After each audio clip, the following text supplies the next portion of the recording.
Hello नमस्कार dear student, welcome to success career. आज की इस वीडियो में आप लोग देखने वाले हैं रेलवे अप्रेंटिस छात्रों का ज़िंदगी खराब हो रहा है। यहाँ पे रेलवे अप्रेंटिस छात्रों के लिए बुरी खबर है और आए दिन आप लोग देख रहे हैं कि छात्रों के साथ हादसाएं हो रही हैं। ठीक है, बड़े बड़े हादसाएं हो रही हैं। आपने देखा था अभी 2-3 दिन पहले एक रेलवे अप्रेंटिस छात्र को बिजली से करंट लगने की वजह से उसकी पूरी बॉडी झुलस गई थी। तो आप लोग बिल्कुल सावधान हो जाइए। यहाँ पे छात्र हर एक साल यहाँ पे 45,000 से अधिक कैंडिडेट सिर्फ इस उम्मीद से जाते हैं कि सीसीए के लिए उन्हें एक सर्टिफिकेट मिल जाए, यानी कि रेलवे ग्रुप डी में एक certificate course completed act apprentice मिलता है, जिसके तहत उन्हें 20% का कोटा मिलता है। साथ में वो फिजिकल इफिशियंसी टेस्ट नहीं देना पड़े, साथ में उनको 35 और 45 किलो वेट न उठाना पड़े। ये सारी चीज़ों के लिए यहाँ पे ये छात्र हर साल यहाँ पे अप्रेंटिस के लिए जाते हैं और उनको कोई भी सेफ्टी न देने की वजह से उनको बिजली का झटका, कभी घायल हो जाते हैं तो कभी एक्सीडेंट हो जाता है। हालांकि रेलवे में सारी चीज़ें यहाँ पे अवेलेबल होनी चाहिए, जैसे कि मेडिकल फैसिलिटी यहाँ पे अवेलेबल होनी चाहिए। यहाँ पे छात्र अपने नंबर को पाने के लिए सिर्फ एसएससी यानी कि सीनियर सेक्शन इंजीनियर या अन्य रेलवे के अधिकारियों का बात मानते हैं और उनको भी धमकी मिलता है कि अगर आप ये चीज़ नहीं करेंगे तो आपका नंबर काट लिया जाएगा या कम नंबर दिया जाएगा। छात्र देखिए, अभी तक जो कुछ भी हुआ, छात्र यहाँ पे एक साथ जुट हो जाइए। पहले क्या था कि रेलवे अप्रेंटिस करने वाले से एक जीएम पावर होती थी, जिसके तहत यहाँ पे आप लोग को नौकरी डायरेक्टली मिल जाता था। जो भी कैंडिडेट जिस भी डिवीजन से, जिस भी जोन से अपना अप्रेंटिस करता था, उसी में उनको एक पक्की नौकरी अवेलेबल हो जाती थी। लेकिन जीएम पावर को ख़त्म करके यहाँ पे सीसीए को लागू किया गया। चलिए, सीसीए भी लागू हुआ तो यहाँ पे 20% लागू होकर इसे बढ़ाया जा सकता है, क्योंकि छात्र यहाँ पे इतने बड़े रिस्क ले रहे हैं, कोई मेडिकल फैसिलिटी नहीं है और इनको सिर्फ 8,000 से 9,000 रुपये स्टिपेंड देकर इन्हें रहने का, खाने का, पीने का और साथ में अपनी मेडिकल का। और उसमें भी जब ये लोग रेलवे अप्रेंटिस ट्रेनिंग के लिए जाते हैं तो घर के लोग भी डिमांड करते हैं कि आपको कुछ रेलवे दे रहा है तो वो दो। यानी कि इतना बड़ा एक साल क्योंकि ऐसे नहीं जाता, यहाँ पे एक एक चीज़ों को ध्यान रख कर जाना पड़ता है। यानी कि मेडिकल हो गया, घर के लोग बाहर हैं तो कुछ डिमांड करेंगे ही कि कुछ पैसे मिल रहे हैं तो घर पे दे दीजिए, क्योंकि यहाँ पे अक्सर वही अप्रेंटिस छात्र करने जा रहे हैं जो घर से अच्छे कंडीशन से नहीं है।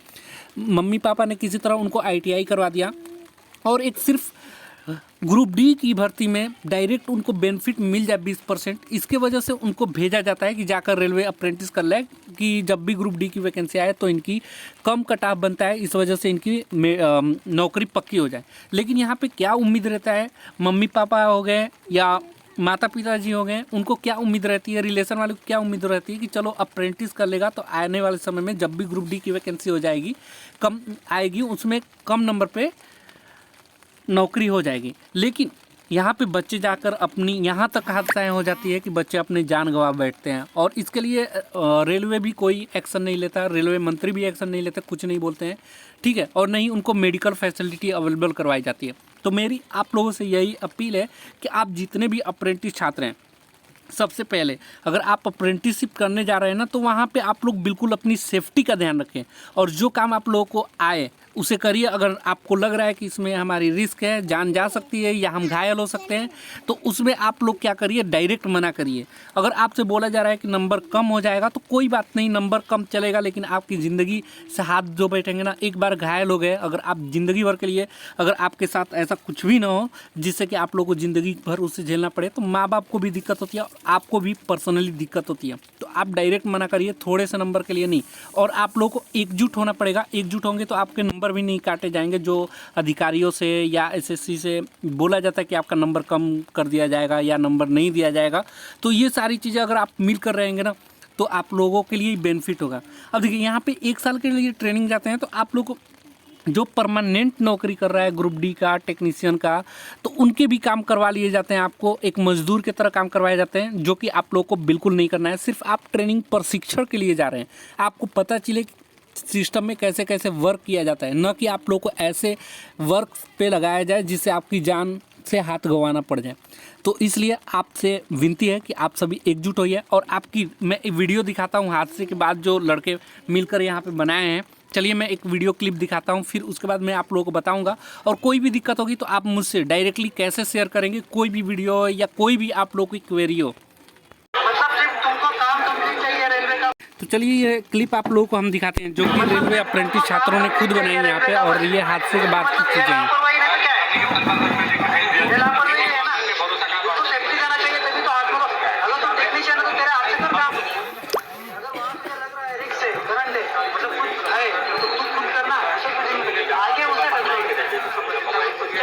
तो यहाँ हादसे के बाद जो आप छात्रों को देख रहे हैं, भीड़ यहाँ पे इकट्ठा हुआ है, यानी कि छात्र हादसे के बाद यहाँ पे जितने भी उसके साथी थे धरना प्रदर्शन किए थे कि हमें सेफ्टी दिया जाए। हालांकि सोचिए कि इतने बड़े बड़े काम पे लगाए जा रहे हैं, उनको जब बिजली की काम है तो उनको दस्ताने नहीं दिए जा रहे हैं, ठीक है, सेफ्टी शूज़ नहीं दिया जा रहा है। अगर वो वर्क कर रहे हैं, अगर कोई भी भारी सामान उनके पैरों पे गिर जाता है या कोई भी चीज़ हो जाती है तो उसके लिए कोई सेफ्टी नहीं है। तो यहाँ आए दिन हादसे होते हैं। तो जो भी अप्रेंटिस छात्र हैं, आपको जो भी हेल्प चाहिए ना, आप ग्रुप से यहाँ पे ज्वाइन होकर मुझे अपनी वीडियो शेयर करिएगा। ये ग्रुप मैं आप लोगों को बिल्कुल ओपन कर दिया हूँ। यहाँ पे 2550 ऑलरेडी छात्र हैं जो कि यहाँ पे अपनी क्वेरी को पूछते हैं, और वीडियो PDF भी आप यहाँ पे शेयर कर सकते हैं, ठीक है। तो सारी चीज़ आपकी क्वेरी हो ना, और आप एकजुट हो जाइए, क्योंकि ऑल ओवर इंडिया में इतने छात्र अप्रेंटिस कर रहे हैं। यहाँ से हर साल 45,000 से 50,000 कैंडिडेट अप्रेंटिस करके निकलते हैं, ठीक है। तो उनको डायरेक्टली हेल्प मिल पाए जब आप एक यूनिटी बनाएंगे, यूनिटी में रहेंगे। हम लोग सपोर्ट करने के लिए आप लोग बिल्कुल हैं। आपकी जो भी क्वेरी है ना, आप कमेंट यहाँ पे कमेंट बॉक्स में पूछिएगा, और साथ में यहाँ पे आप लोग अपनी क्वेरी को या वीडियो को शेयर करिएगा कि आपके साथ क्या ज़बरदस्ती किया जा रहा है रेलवे में। सिर्फ 20% कोटा पाने के लिए आप लोग ये सारे कर रहे हैं। और अक्सर यहाँ पे अप्रेंटिस छात्र इसलिए जाते हैं कि उनको जॉब मिल पाए, परमानेंट नौकरी हो पाए। और आप भी देखिए 2019 के बाद वैकेंसी कब आई थी, 2024 में आने की उम्मीद बस बोला जा रहा है कि अक्टूबर में 1 लाख वैकेंसी आने वाली है, ठीक है। अब ये भी कंफर्म नहीं कि अक्टूबर में आ ही जाएगा, 5 साल में वैकेंसी आ रही है। फिर 24 के बाद आप अप्रेंटिस कर लेंगे तो आने वाले समय में पता नहीं 2030 में आए कि कब आए, तो पता नहीं आपकी एज रहे, एक्सपायर हो जाए। तो ये सारी चीज़ें आप लोग को सोच समझ कर करनी चाहिए। और आप लोग यूनिटी के साथ, सेफ्टी के साथ अपनी वर्क करिए। जहाँ भी आप अप्रेंटिस कर रहे हैं या अप्रेंटिस करने जा रहे हैं, सबसे पहले सेफ्टी का ध्यान रखिए, क्योंकि आप लोग को ITI में सबसे पहली चैप्टर ही पढ़ाया जाता है ना, सेल्फ सेफ्टी, ठीक है। 4 तरह की सेफ्टी होती है, इसमें पर्सनल सेफ्टी यानी कि व्यक्तिगत जो सेफ्टी है, सुरक्षा, वो ध्यान में रखने के लिए बोला जाता है। तो आप लोग अपनी व्यक्तिगत सुरक्षा ही ध्यान रखिए। बाकी अगर आपकी जान चली जाएगी ना तो कोई भी पूछने नहीं आएगा। इसलिए आप सारी सेफ्टी को ध्यान रखकर आप लोग वर्क करिए। और रेलवे जो भी कोटा है GM पावर लागू करवाने के लिए, तो आप लोग इसके लिए भी यूनिटी हुई है। GM पावर अगर लागू नहीं होता तो CCA छात्र को बढ़ा दीजिए। यहाँ पे परसेंटेज जो 20% है उसको बढ़ाकर यहाँ पे आप लोगों को रेलवे में ग्रुप D की वैकेंसी में आप लोगों को परमानेंट करनी चाहिए और सीधी भर्ती लेनी चाहिए, ठीक है। आज के लिए वीडियो में इतना ही। Thanks for watching this video guys. मिलेंगे नेक्स्ट वीडियो में, तब तक के लिए बाय, जय हिंद। किसी तरह की क्वेरी होगी तो आप कमेंट बॉक्स में पूछ लीजिएगा।